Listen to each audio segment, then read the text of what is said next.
Assalamualaikum warahmatullahi wabarakatuh. Kolega apa kabar?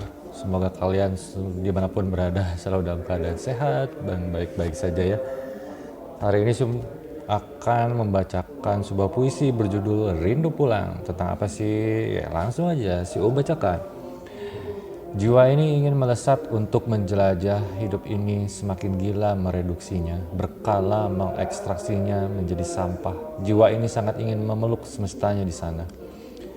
Hati ini semakin payah digelayuti gravitasi, cengkraman dunia yang nisbatkan kehancuran. Aku tatap langit yang begitu anggun berwajah sunyi, di kedalaman wajahnya tersimpan jawaban. Menyusutkan waktu tentulah hanya angan, pun interval ke masa akhir masihlah petualangan. Jadi aku bersujud di bawah berdirinya langit yang megah, pemilik semesta bersinggasana makhluk terbesar menatapku. Aku pun dipeluk bumi dalam hujan yang tumpah, air mata ini tanda untuk tetap menunggu sementara waktu. Menyusutkan waktu tentulah hanya angan, pun interval ke masa akhir masihlah petualangan. Oke, kolega kita akan mulai membahasnya ya. Jiwa ini ingin melesat untuk menjelajah. Jadi jiwa kita ini, masing-masing jiwa kita ini alamiahnya nih ya, mendasarnya sekali itu rindu untuk pulang. Kenapa rindu untuk pulang? Karena kita adalah makhluk yang tidak diciptakan untuk hidup abadi di dunia ini. Tidak untuk kehidupan ini sebenarnya para kolega Kemana dia untuk pulang? Kemana dia rindu pulang? Jiwa ini merindukan rumahnya yang berdasarkan dalil agama kita itu hidup di surga. Tuh, di alam sana ya.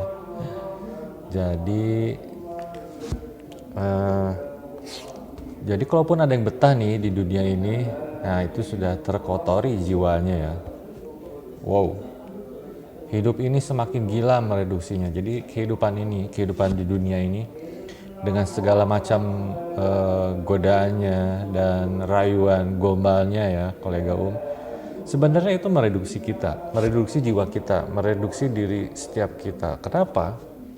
Karena secara tidak langsung rayuan gombalnya dunia ini itu mengaburkan hasrat alamiah kita untuk pulang. Kenapa jadi si dunia ini ya fitnahnya ya gitu, godaannya si dunia ini tuh membuat kita lupa tentang siapa kita sebenarnya, sejarah kita gimana, dulunya gimana, pokoknya cerita lengkapnya lah. Jadi si dunia ini tuh semacam jebakan yang nikmat gitu. Wow, luar biasa ya kolega. Berkala mengekstraksinya menjadi sampah. Jadi secara perlahan, secara berkala ya dalam jangka waktu tertentu, terus secara anggaplah per detik atau per hari gitu ya, per menit gitu. Membuat jiwa kita itu, si dunia ini, kehidupan ini mengekstraksi jiwa kita menjadi sampah. Jadi mengekstraksinya tuh membuatnya jadi butir-butirannya dilucuti lah gitu, dibuat menjadi partikel-partikel kecil untuk melupakan esensi kita itu tadi sebagai makhluk. Di satu sisi kita bukan makhluk dunia ini, dan di satu sisi si dunia ini membuat kita lupa tentang siapa kita yang sebenarnya kolega Nah jadi secara berkala gitu ya, dengan sabar lah ya, kehidup dunia ini membuat setiap jiwa-jiwa kita ini nyaman hidup di sini. Padahal itu sebenarnya jangan sampai seperti itu, karena ya kehidupan ini, dunia ini akan berakhir juga sebenarnya. Ya kalau berdasarkan dalil agama, jangan sampai kita tidak berbekal di saat kita pulang ke sana, karena kabar lainnya juga tempat pulang kita akan menjadi dua, surga yang di atas atau nar api yang di bawah itu yang menjadi mengerikan, saudara kolega Oke, baris berikutnya, jiwa ini sangat ingin memeluk semestanya di sana. Nah, naruriahnya, alamiahnya, idealnya tuh kita kembali ke surga. Tapi ya sang sutradara, sang penulis cerita kehidupan ini menginginkan lain. Ya kita makna sejatinya tentang esensi kehidupan dunia ini, cerita kehidupan manusia ini kita belum mengetahuinya. Ya someday ya nanti gitu. Cuman kenapa sang jiwa ini sebenarnya sangat ingin memeluk semestanya di sana, karena ya itu tadi alamiahnya, idealnya kita hidup di surga, idealnya tuh. Karena Adam, bapak kita, dan kita sebagai keturunannya diciptakan di sana dan hidup di sana gitu. Diciptakannya lupa ya di mana, pokoknya di bagian parts mananya ya, di alam gaib sana gitu. Tapi Adam sempat hidup di surga, entah di sektor mananya, dan terjadi, ya para kolega tahu lah ya, sebuah scrimmage gitu dengan si jin yang bernama di Tengara ya, bernama Azazil, yang kemudian digelari si iblis, yang si terkutuk itu, hingga menyebabkan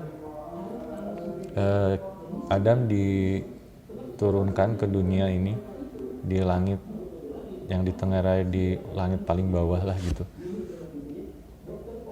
Nah, sangat ingin kembali ke semestanya karena ya naluriahnya hidup di sana gitu. Jadi dan Rasul sudah, untuk yang agama Islam, untuk mengingatkan berbekallah dalam perjalanan pulang gitu. Jadi ya berbekallah dalam perjalanan pulang, jika kita memperhatikan kalimat itu, kita harus pulang sana gitu. Ya untuk mengenai tadi skrimis dengan si iblisnya, Adam dengan iblis, ya itu cerita yang lain yang saling berkelindan sebenarnya. Para kolega hati-hati, jangan hanya bertanya kenapa ini kenapa gitu. Justru kenapanya jangan hanya untuk Tuhan tidak adil nih, jadi menyebabkan dia yang menulis, dia yang menyebabkan skenarionya. Sebenarnya Allah mengetahui, ya memang, tapi ada hal-hal lain juga yang perlu kita perhatikan. Kenapa? Salah satunya Rasul Nabi Muhammad Shallallahu Alaihi Wasallam memberikan kisi-kisi berbekallah untuk pulang gitu. Nah, karena sangat multi syarat makna nih, ada apa gitu dalam perjalanan petualangan kita di edisi dunia ini nih para kolega Karena secara di satu sisi lain lagi, Allah hanya memberikan kisi-kisi yang untuk kita ingat, untuk kita perhatikan, untuk membaca. Kita semacam pencari jejak lah di dunia ini. Luar biasa. Ya ini pendapat Syum aja ya. Kalau kolega nggak setuju silahkan, tapi realitanya kita sama-sama akan pulang. Bait berikutnya, hati ini semakin payah digelayuti gravitasi. Ya jujur aja, jiwa kita, ya khususnya hati ini ya, itu semakin digelayuti oleh si dunia ini. Gravitasi itu ya, sebuah perlambangan dunia gitu. Digelayuti gravitasi karena si hati kita ini karena ya dibuat lupa, salah satunya dengan proses gravitasi ini, terus untuk selalu mengingat dunia. Ya bukan tidak boleh ya karena dalil agamanya pun bersiaplah untuk kehidupan akhirat, tapi jangan lupakan bagianmu di dunia ini. Ya kita memang punya bagian di dunia ini gitu. Kenapa menjadi penting untuk mengurusi akhirat gitu ya, bersiap untuk akhirat, karena destinasi akhirnya di situ gitu. Kenapa dunia di setelah kata akhirat? Karena ya memang dunia ini sementara akan kita tinggalkan para kolega. Itu yang menjadi poin pentingnya. Cengkraman dunia yang nisbatkan kehancuran. Nah, jadi sebenarnya si dunia ini yang di saat, karena tadi faktor gravitasi itu si hidup ini mereduksinya, mengekstraksinya, sebenarnya karena sejatinya si dunia ini akan hancur gitu. Cengkraman dunia yang nisbatkan kehancuran, karena akhirnya dunia ini akan hancur ya, berdasarkan para ahli. Siapa ya, Stephen Hawking itu apa, siapa Einstein deh ya, Einstein lagi, Albert Einstein gitu, bahwa dunia ini akan ada umurnya gitu, ada jangka waktunya, ada kadaluarsanya, ada limitnya gitu. Jadi kita harus berhati-hati nih gitu. Bukan berarti kita tidak boleh menikmati kenikmatan dunia, ya nikmati aja sepasnya lah, ada kadarnya, kan nggak mungkin juga berlebihan gitu. Ya mungkin aja sih, ya gimana kitanya masing-masing. Ya misalnya para kolega yang ingin, oh gue pengen menikmati dunia ini banget pol-polan, ya silahkan. Ada yang hanya mungkin kalau dipresentasikannya 75%, mangga ya hanya 60, boleh. Hanya 50, 50-50, silahkan. Ada yang mau pure, saya mau tanda kutip religius banget gitu ya, ya silahkan aja, masing-masing ada kadarnya dan ada penghakimannya. Jadi kembali lagi, silahkan, itu mah diserahkan kepada masing-masing, tapi intinya kita semua pasti akan balik dan dipertanggungjawabkan. Itu yang masalah gentingnya para kolega. Oke, aku tatap langit yang begitu anggun berwajah sunyi. Nah jadi baru di era teknologi modern ini nih, perhatian kita dialihkan ke layar gadget para kolega. Kita ditarik, kita ya contoh lah, para ilmuwan yang dimulai dari zaman Yunani ibaratnya, terus berlanjut zaman Islam hingga zaman Renaissance Eropa gitu. Mereka semua memperhatikan alam gitu loh. Kemajuan yang boleh dibilang perkembangan ilmu pengetahuan yang dibangun dari nol lah ya gitu kasarnya, sampai dari Yunani, peradaban Islam hingga Renaissance Eropa, itu mereka memperhatikan alam, menyikapi alam, terinspirasi oleh alam. Nah, apelnya katakanlah kejadian apelnya Isaac Newton, terus ya bla bla bla ya gitu banyak. Nah, mereka semua dibangun, boleh dibilang ya, sebelum zaman teknologi ini. Ilmu pengetahuan itu dibangun berdasarkan pengamatan kepada alam, ilmu kedokteran, ilmu geografi, ilmu aljabar dan segala rupa gitu. Termasuk ya Pak Isaac Newton itu yang menemukan gravitasi, Albert Einstein juga. Hanya di generasi teknologi ini baru nih, kita semua dialihkan mengamati alam sekitar dari lingkup langit, alam ya tumbuhan segala rupa lah ya, ke layar gadget gitu. Ada apakah itu? Ya itu misterinya kolego. Aku tatap langit yang begitu anggun berwajah sunyi. Ya si senang sih sebenarnya, pribadi ya gitu, maksudnya menatap langit ya bisa membuat refresh juga, menatap langit, khususnya langit malam atau langit hujan, itu keren lah buat si sih, seneng. Sayangnya si nggak bisa melukis, mungkin kalau bisa melukis ya si menggambar atau melukis pemandangan alam. Ya contohnya Van Gogh yang gambar Starry Night, atau banyaklah para pelukis yang melukis bentang alam ya, permukaan alam, kontur alam itu luar biasa gitu. Baris berikutnya, di kedalaman wajahnya tersimpan jawaban. Nah, mengingat kita adalah bukan makhluk real ya, aslinya bukan alamiahnya bukan makhluk bumi,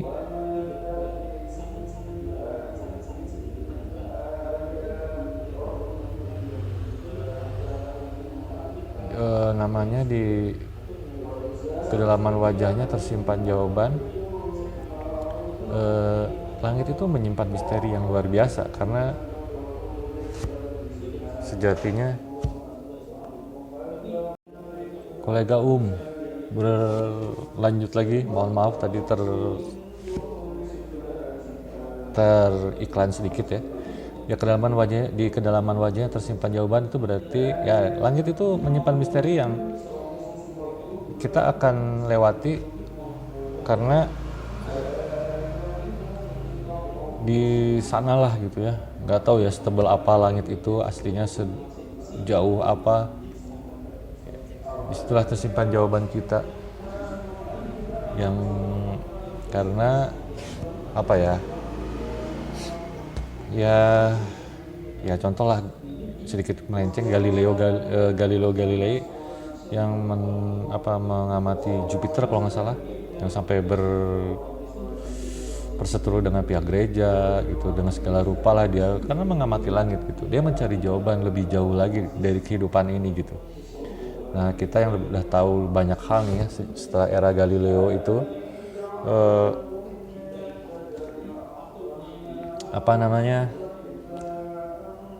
someday kita akan meretas gitu langit, kita akan mengetahui lebih banyak karena kita akan melewati entah gimana ya alam, kita akan melintas alam, kita akan melintas waktu,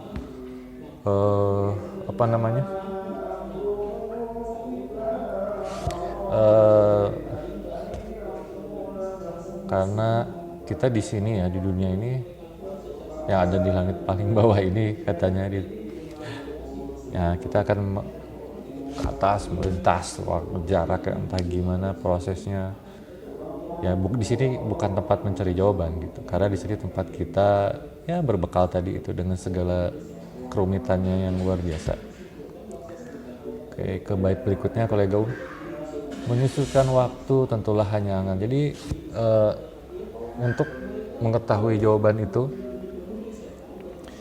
kita ingin cepat ya gitu, itu nggak bisa, karena si waktu sendiri memiliki aturannya sendiri, kecepatannya ya segini-segini aja. Kalaupun misalnya ada kolega yang merasa masuk kayak sekarang terasa cepat, ya itu sebenarnya hanya persepsi kitanya aja para kolega, karena waktunya ya kecepatannya dari dulu sampai akhir nanti selesai ya gitu-gitu aja, tidak akan lebih cepat atau tidak melambat gitu. Persepsi lah yang membuat kita merasa aduh waktu kerasa lama atau waktu merasa cepat. Pun interval ke masa akhir masihlah petualangan. Nah jadi ke akhirnya banget nanti itu masih jauh sekali, masih lama banget, merentang ribuan tahun para kolega, yang si pribadi tidak bisa membayangkan ya, seperti apa itu lamanya, beribuan tahun gitu katanya.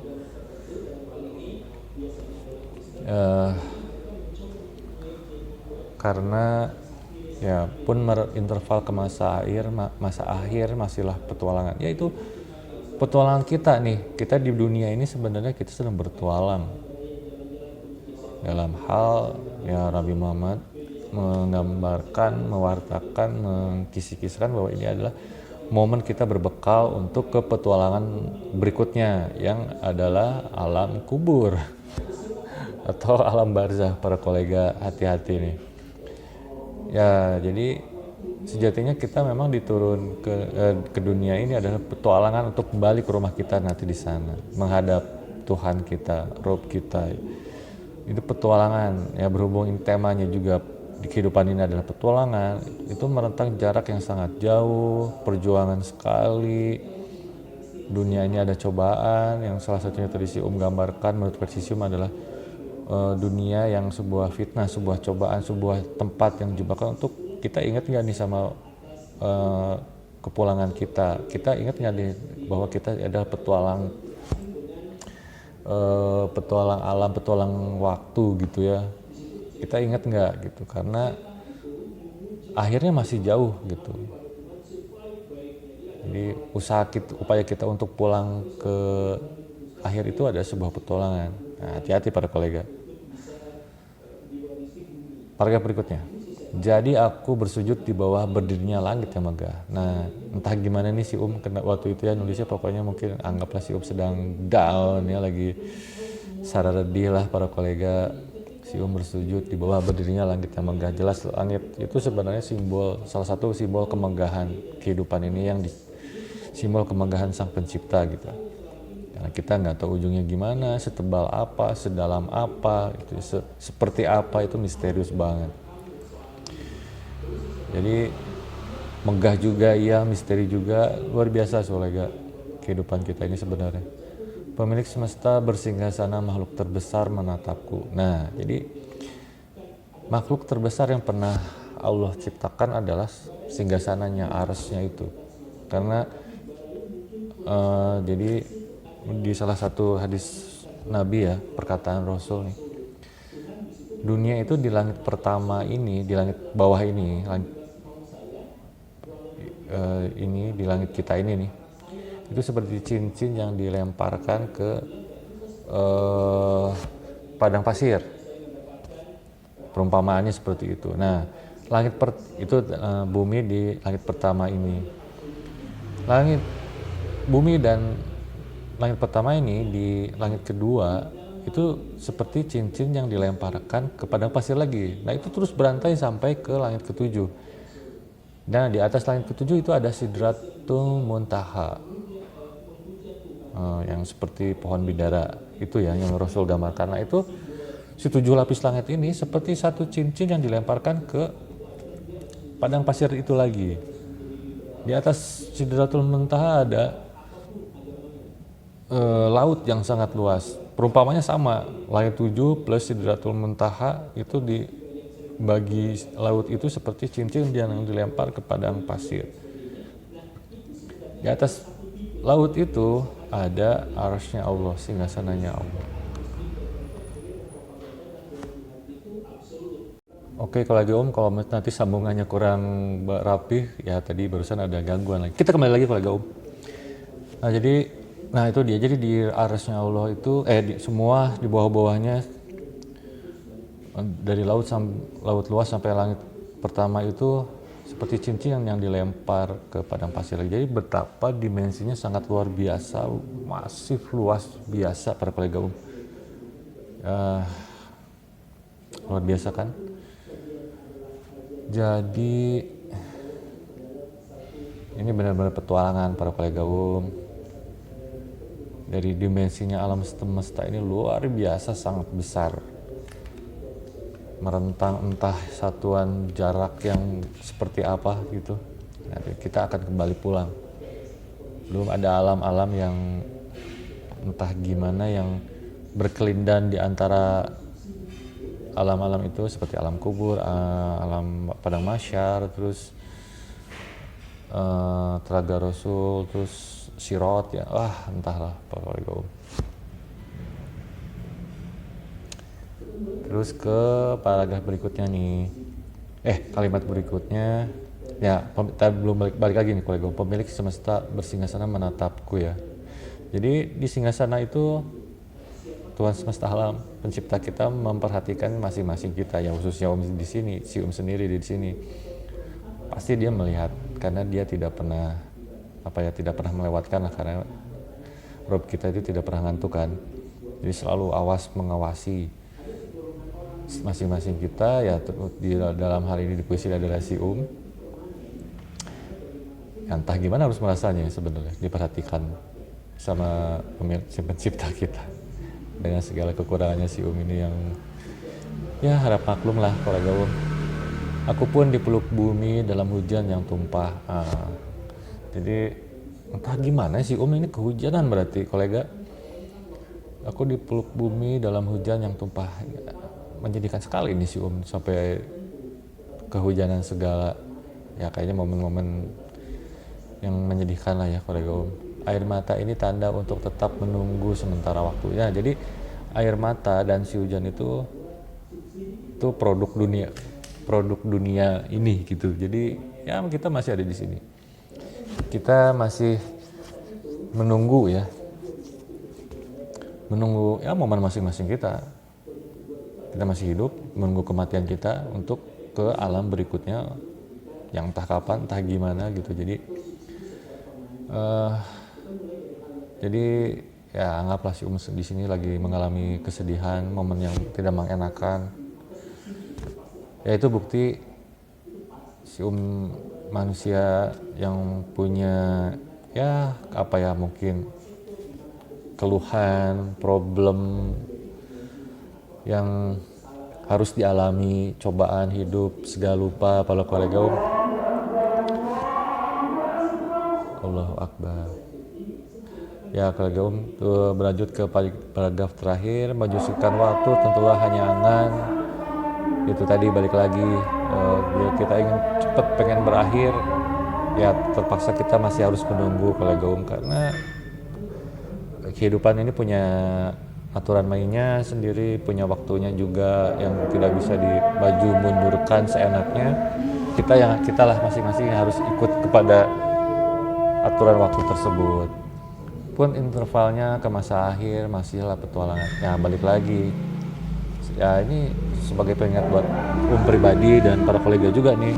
Ya berhati-hati nih kolega jangan terlalu in the hoy sama kehidupan di dunia ini, karena kehidupan itu sendiri akan berakhir, ya terlebih utamanya masing-masing kita akan mati di waktunya masing-masing. Si juga entah mati kapan, para kolega juga mati kapan. Salah satu kisi-kisinya yang Rasulullah ingatkan, wasiatin kepada kita adalah untuk berbekal. Seperti yang si gambarkan tadi, itu waktunya bakal memakan waktu ribuan tahun nih para kolega, entah kayak gimana kan, bekal seperti apa aja, coba ikuti aja lah para kolega ya bisa menonton di kajian-kajian agama di YouTube banyak, tinggal pilih aja apa sih bekal-bekal itu yang perlu kita persiapkan dari sekarang, seperti apa nih, karena interval ke masa akhir masihlah petualangan ini luar biasa, menyimpan makna yang sangat dalam dan misteri nuansanya. Misteri dalam artian kita bakal gimana nih nanti, apa nih gitu, karena merentang waktu yang menentang waktu yang luar biasa panjang, ribuan tahun, jaraknya juga entah berapa tahun cahaya ya para kolega Jadi ya para kolega bisa bersiap-siap lah, mulai bersiap-siap. Silahkan cari sendiri mau seperti apa ya bekal yang para kolega masing-masing persiapkan, ya pilihan masing-masing. Silahkan pikirkan minimal dari arti kehidupan para kolega sendiri seperti apa dan mau dibawa kemana. Ya ingat, tempat kembali kita ada dua, surga di atas yang tinggi, yang indah dan segala rupa keindahannya, dan nar alias jahanam yang di bawah yang dengan segala macam wujud keburukannya. Cuman hanya dua itu, tidak ada tempat yang ketiga atau keempat dan berikutnya, hanya dua itu pilihannya, hanya surga dan neraka, tempat tinggi yang indah dan tempat rendah yang buruk. Misalnya para kolega pada tercetus dalam hati, aduh kenapa ya Tuhan tuh menciptakan, ya nanti di sana tanya sendiri, kenapa gitu. Karena di dunia ini untuk berbekal, Rasul sudah mengingatkan untuk berbekal, bukan untuk bertanya. Bertanya nanti ada waktunya, silakan. Keluhan dan unek-unek tanyakan langsung, nanti ada momennya, ada momen tanya jawab di suatu masa dan alam nanti di sana, tanyakan. Ya Tuhan kenapa gitu, karena si pun bakal bertanya di sana, pengen tahu lah gitu, maksudnya apa sih sebenarnya makna sejatinya, makna banyaknya tuh apa aja nih, kenapa gini, kenapa gitu, kenapa gininya, nanti kita di sana. Mari kita masing-masing tanyakan aja gitu. Ya Allah maha baik, pasti mau aja lah menjawab lah, masa enggak sih kan. Tapi ada waktu dan momennya. Nah masalahnya bisa nggak kita masing-masing nih sampai ke momen itu untuk bertanya dan face to face berbicara dengan Rob kita, berbicara dengan Tuhan kita gitu. Jangan sampai kita nggak bisa bertanya karena kita tidak bisa masuk ke tempat itu. Para kolega itu mengerikan. Aduh, oke kolega untuk episode ke-19 nih insya Allah, yang judulnya apa tadi teh? Rindu pulang. Si cukupkan lah ya, semoga berkenan, semoga mengusik pikiran dan hati para kolega dimanapun kalian berada ya. Semoga bermanfaat dan berjumpa di episode berikut lainnya lagi. Terima kasih yang sudah like, nonton, dan subscribe. Si ucapkan banyak terima kasih. Assalamualaikum warahmatullahi wabarakatuh.